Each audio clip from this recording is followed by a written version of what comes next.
we're going to look at a ragged-toothed shark, also known as the sand tiger. And we've caught a couple of nice ones with Rudolph getting one of over 160 kilos, Nigel getting 2 on the same day off Fish River Point, and Lloyd Pereira with that staggering 180 kilo he got in the Eastern Cape. Well, we're going to kick this off with Nigel's first 2 Raggies at Fish River Point. Let's see what our Dawa ambassador got up to. Interesting facts about these creatures are that spotted ragged-toothed sharks, or Raggies as we refer to them in South Africa, will stick their heads out of the water to gulp some air they keep in their stomach.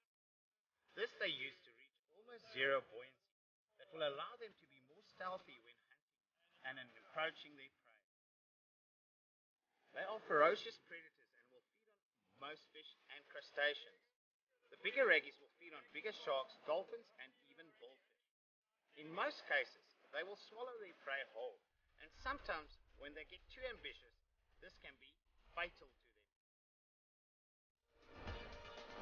A strong fish. Just holding me on the edge of the reef there. Chased me off. Got to get the leader on there.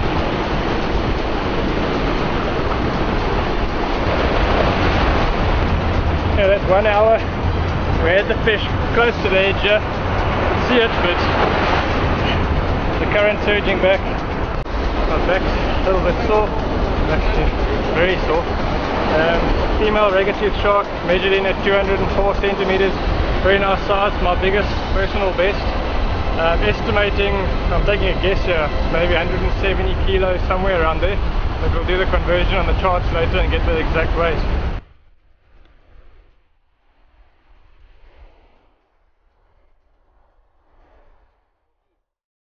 We haven't got any colour in the water, it's crystal clean, but it doesn't always put the fish off.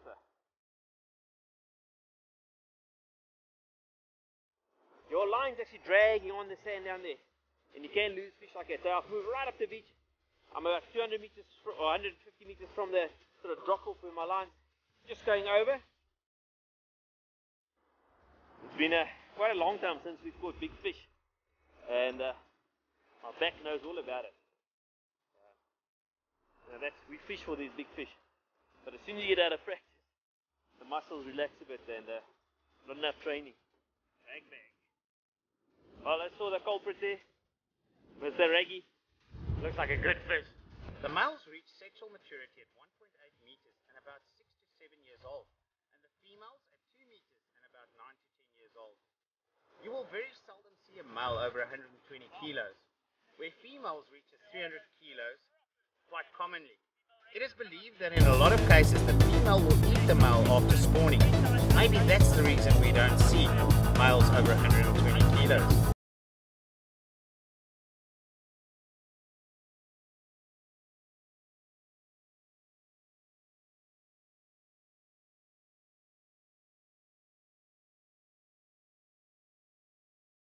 After a lengthy birth, they are born at about 1 meter. Safely back in the water, there she goes. Nice and strong. Just gone on, I would say most likely a Raggie, the way it's eating and or the way it ate and pulled me down. Doesn't take much line. As ferocious as what these fish look, they are not harmful to humans, with only 2 fatal incidents ever reported. Alright, he's behaving nicely now. Going left, which is exactly what I want to do.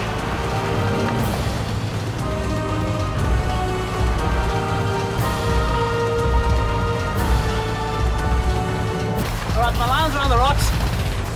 I'm actually going to take a little swim across the gully. The gully's deep. Taking my stuff off because if I'm wet the rest of the night, I have to go home.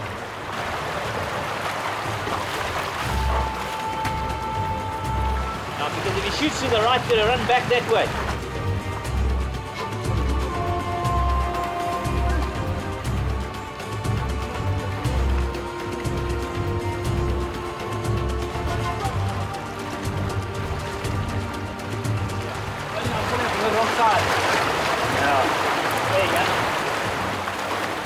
Raggies has one of the lowest reproduction rates under sharks and listed as vulnerable on the International Union of Conservation of Nature Red List and endangered in Queensland, Australia. Well, we've had this fish in the gully for quite a while now, but it won't be too long. So we'll take one happy snap. Rudolph estimates at about 100, 180 kilos. Definitely going to be a female. You don't get males this size. Personal best for me, so I'm quite stoked, eh? Now remember, should you hook or catch any of these magnificent creatures, make sure you get it back in the water as soon as possible and unharmed. Next we look at two prize fish, the acrobats of the sharks, Blackfin sharks. Dean and Lloyd were fortunate enough to catch two beautiful specimens at the beloved Mazeppa Bay. Let's go see. Haven't seen that for a couple of months. Haven't obviously been to the Transkei for a while. Now this is a fish most shark anglers would love to get, a specimen of over 100 kilos. This fish does spinning leaps several times out of the water and into the air, and in most cases bust up your trace in the first jump as they wrap it around themselves, and with the flexing of their muscles break 200 pounds steel with very little effort. Half the job's done. 300 meters to go. If you manage to make it through the first couple of leaps, there is a good chance of landing this fish. We've learned to fish out of a gimbal for them, not having your drag too tight. This way they can't put enough tension on the trace to actually break it.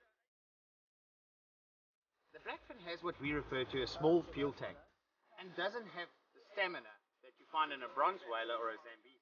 But make no mistake, any fish over 50 kilos will give you a good run for your money.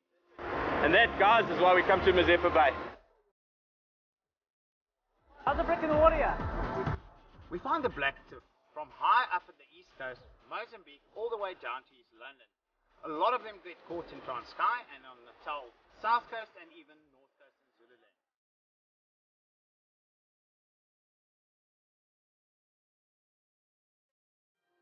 Oh my! They are predominantly a summer species, but the bigger specimens get caught in May in Transkei as well as in the north coast of Zululand. Now guys, when targeting these bigger fish, our advice is find yourself a nice beach to go look for them so that you can safely land them. But if that's not possible and you're fishing off rocks, make sure you identify a beach close by to actually fight the fish to and ensure the safety of these fish. They are magnificent creatures and very old at that when they reach that size.